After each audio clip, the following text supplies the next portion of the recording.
আসসালামু আলাইকুম রহমতুল্লাহি ওয়া বারাকাতুহু। বিসমিল্লাহির রহমানির রহিম। বি আরবি নিবেদিত আলোকিত কাফালায় আপনাদের সকলকে স্বাগত জানাচ্ছি। আজকে আলোচনা করতে চাই আমরা কেন এই সফরটা করছি এবং কেন আপনাদেরকে এই তথ্যচিত্রগুলো দেখাবার চেষ্টা করছি। আসলে আমাদের হৃদয়টা বিগলিত হয়ে যায় নবী এবং রসুলদের বিষয়গুলো যখন সামনে আনি। অসংখ্য দর্শক শ্রোতা আমাদেরকে অনুরোধ করেছেন এবং বিভিন্ন জায়গায় আমরা এই জন্য ছুটে যাই এবং নবী এবং রসুলদের স্মৃতিবিজড়িত ঐতিহাসিক জায়গাগুলো দেখাবার চেষ্টা করি। কারণ নবী এবং রসুলরাই এই পৃথিবীতে মানবতার কল্যাণের জন্য, শান্তির জন্য, মুক্তির জন্য তারা এসেছিলেন যুগে যুগে অসংখ্য এবং নবী এবং রসুল। তাই আসুন আমরা নবী এবং রসুলদের বিষয়গুলোকে আমরা দুনিয়ার মাঝে ছড়িয়ে দেই, দাওয়াতকে পৌঁছে দেই, এই হোক আমাদের প্রত্যাশা। অসংখ্য নবী রসুল, সাহাবি, তাবিগণের স্মৃতি বিজড়িত ঐতিহ্যবাহী স্থানের নাম জর্ডান। জর্ডানের রাজধানী শহরের নাম আম্মান। প্রিয় দর্শক শ্রোতা, আজ আমরা আম্মান কেল্লা দেখতে যাচ্ছি। মনে প্রচুর উৎসাহ, উদ্দীপনা, অনেক উজ্জীবিত। কারণ আমরা দেখতে যাচ্ছি এমন একটি স্থান যা একটা মানব ইতিহাস, জীবন্ত ইতিহাস, 12,000 বছরের ইতিহাস। সেই প্রাচীন প্রস্তর যুগেও এখানে মানুষ বাস করেছে, সে প্রমাণ পাওয়া গেছে। এর আরেকটি বৈশিষ্ট্য আছে অনেক ঐতিহাসিক স্থানের যা নেই, তা হলো এই জনপদের ধারাবাহিকতা। অনেক ঐতিহাসিক স্থান আছে যেখানে ইতিহাসের কোনো এক পর্যায়ে জনপদ ছিল, এরপর তা বিলুপ্ত হয়ে গেছে। কিন্তু এই আম্মান কেল্লায় তা হয়নি। প্রাথমিক প্রস্তর যুগ থেকে নিয়ে যুগের পরে যুগ, শতাব্দীর পর শতাব্দী, সহস্রাব্দের পর সহস্রাব্দ ধরে এখানে জনবসতি ছিল। কাল গেছে, মানুষ গেছে, জাতির পর জাতি গেছে, ধর্মবিশ্বাস পরিবর্তিত হয়েছে, এভাবে অনেক কিছু গেছে, কিন্তু টিকে আছে এই স্থানটি, ইতিহাস হয়ে আছে। এগুলো তাদের সম্পর্কে অনেক কথাই বলে। সময়ের পরিবর্তনে এই জনপদ দেখেছে 3টি ধর্মের আবির্ভাব: ইহুদি ধর্ম, খ্রিস্টান ধর্ম ও ইসলাম। এই কেল্লা বহন করে ইতিহাসের বিভিন্ন সাম্রাজ্য ও রাজত্বের ঐতিহাসিক উত্তরাধিকার। তাই রাষ্ট্রীয়ভাবে এটি হলো জর্ডানের অন্যতম জাতীয় ঐতিহাসিক স্থান। যে 7টি পর্বতমালা নিয়ে মূল আম্মান গঠিত হয়েছিল তার অন্যতম জাবাল কেল্লা। জাবাল কেল্লা মানে কেল্লার পর্বত। আসলে গোটা জর্ডানই একটা পর্বতের দেশ। মূলত এমন 7টি পর্বত নিয়েই আম্মান গঠিত হয়েছিল। আম্মানের 7 পাহাড়ের মধ্যে একটার নাম হলো জাবাল কেল্লা, কারণ এখানে কেল্লা অবস্থিত।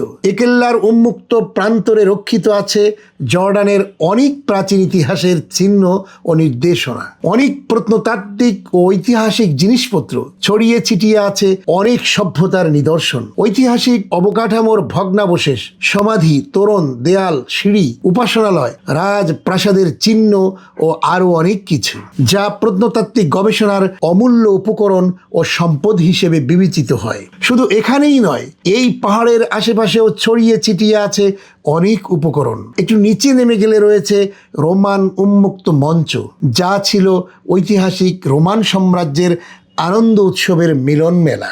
সুতরাং এখানেই রয়েছে জর্ডানের রাষ্ট্রীয় প্রত্নতাত্ত্বিক জাদুঘর। এতে রয়েছে লৌহ যুগ থেকে নিয়ে মানব ইতিহাসের অনেক নিদর্শন ও প্রত্নতাত্ত্বিক গবেষণার উপজীব্য। আম্মান শহরের প্রাণকেন্দ্রেই এই কেল্লার পর্বতটি অবস্থিত। কিছুক্ষণের মধ্যেই আমরা সেখানে পৌঁছলাম।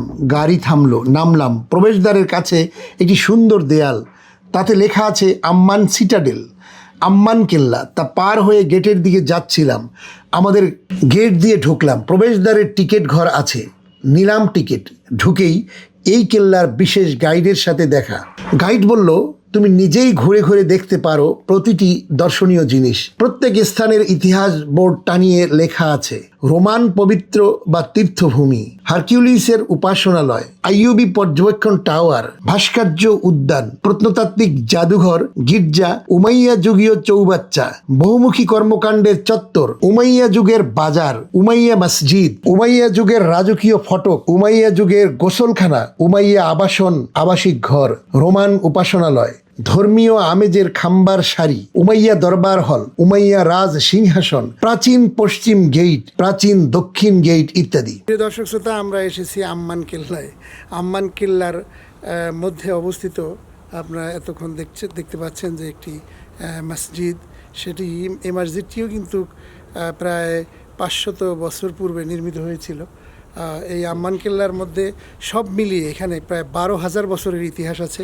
এই কেল্লার কেন্দ্রবিন্দুতে রয়েছে উমাইয়া মসজিদ রয়েছে, মানে এখানে আছে আলিশান উমাইয়া মসজিদের ভগ্নাবশেষ।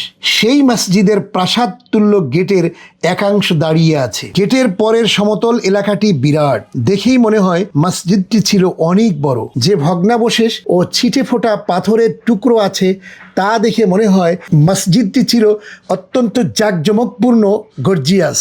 গবেষকদের ধারণা এটি ছিল উমাইয়া যুগের স্থাপত্য শিল্পের এক অন্যতম অবকাঠামোর কীর্তি। ফ্লোরটি ছিল ভূমির সমতল থেকে একটু উপরে উঠানো। মসজিদটিতে ছিল খাম্বার 7টি সারি, প্রতি সারিতে ছিল 6টি খাম্বা। এর ছাদ ছিল ধনুকাকৃতির, যা তৎকালীন যুগে মসজিদটিকে একটা বিরল বৈশিষ্ট্যে মণ্ডিত করেছিল। এ ধরনের ছাদের আকৃতি খ্রিস্টীয় 9ম শতকের পূর্বে দেখা যায় না, অথচ এই মসজিদটি নির্মিত হয়েছিল 730 খ্রিস্টাব্দে। মসজিদের মেহরাব ছিল অত্যন্ত নান্দনিক, কারুকার্য খচিত। মসজিদের ভিতর দিয়ে পশ্চিম দিকে ছিল একটা ছোট ফটক, যার পরে ছিল একটা বিশ্রামের কক্ষ। সম্ভবত এটি ছিল রাজকীয় বিশ্রামাগার। আজ সে মসজিদ নেই, শুধু আছে একটা গেট আর ভগ্নাবশেষ। উমাইয়াদের রাজত্বকালে এটা হয়তো ছিল এখানকার এক রাজকীয় মসজিদ। তাদের পদচারণায় হয়তো ছিল স্থানটি মুখর। আজ এটি নীরব নিথর। মসজিদের পরে রয়েছে একটা চত্বর। সেই চত্বর পার হলেই তৎকালীন রাজকীয় প্রাসাদ ও আবাসনের স্থান। এর প্রবেশদ্বার ছিল অত্যন্ত রাজকীয়। কালের আবর্তে এবং ভূমিকম্পে সেগুলো ভেঙে গিয়েছে, বাকি রয়েছে ধ্বংসাবশেষ। প্রত্নতত্ত্ববিদরা এর ভগ্নাবশেষ নিয়ে কাজ করেন। যারাই এই কেল্লা দেখতে আসে তারা এমনিতে চারদিকে ছড়িয়ে ছিটিয়ে থাকলেও সবাই এ জাদুঘর দেখতে আসে, কাজেই এখানে ভিড় জমে। আমরা এই জাদুঘরের ভিতরে চললাম। এই কেল্লা ও কেল্লার পাহাড় মানব ইতিহাসের জ্বলন্ত জীবন্ত সাক্ষী। এই কেল্লার পর্বত যেন কালোত্তীর্ণ ইতিহাস। সেই ইতিহাসকে প্রামাণ্য নির্দেশনাবলী সহ ধরে রাখা হয়েছে এই জাদুঘরে। এই জাদুঘরে সেই ইতিহাসের প্রামাণ্য নিদর্শন ও চিহ্ন রাখা আছে।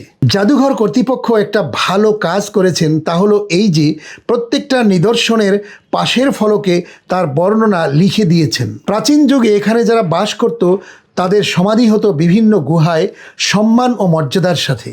সেকালে আরব দেশে কফিন রাখার জন্য প্রস্তর নির্মিত কফিন তৈরি করা হতো। মিশরের পিরামিডের ভিতরেও তা আছে। এই পাহাড়ের নিচে দক্ষিণ দিকে রোমান স্থাপত্য শিল্পের আরেক নিদর্শন দেখতে পেলাম, তা হলো রোমান উন্মুক্ত মঞ্চ, রোমান এমপি থিয়েটার। যেখানে রোমানরা রাজত্ব করেছে সেখানেই তারা নির্মাণ করেছে উন্মুক্ত মঞ্চ। খোলা আকাশের নিচে এই মঞ্চ, মঞ্চকে ঘিরে 3 দিকে সিঁড়ি, উপসিঁড়ি উঠে গেছে উপরে। এগুলো হলো দর্শকের বসার স্থান। এসব উন্মুক্ত মঞ্চে চলতো নাচ, গান, অভিনয়, আনন্দ, ফুর্তি। মানুষ এসব সিঁড়িতে বসে তা উপভোগ করত, আনন্দ করত, ফুর্তি করত, বসত মিলন মেলা। কেল্লার এই পাহাড় জাবাল কেল্লা, যা মানব ইতিহাসের স্বাক্ষর বহন করছে। দেখলাম অনেক কিছু, শুনলাম অনেক কিছু। সব বলা ও দেখানো সম্ভব নয় এখানে। কিছু বললাম এবং কিছু দেখালাম, আরও অনেক কিছুই রয়ে গেল অবলা, অদেখানো। দেখা হলো ঐতিহ্যবাহী আম্মান কেল্লা। এই আম্মান কেল্লায় আরও অনেক কিছুই রয়েছে যা স্মৃতির পাতায়।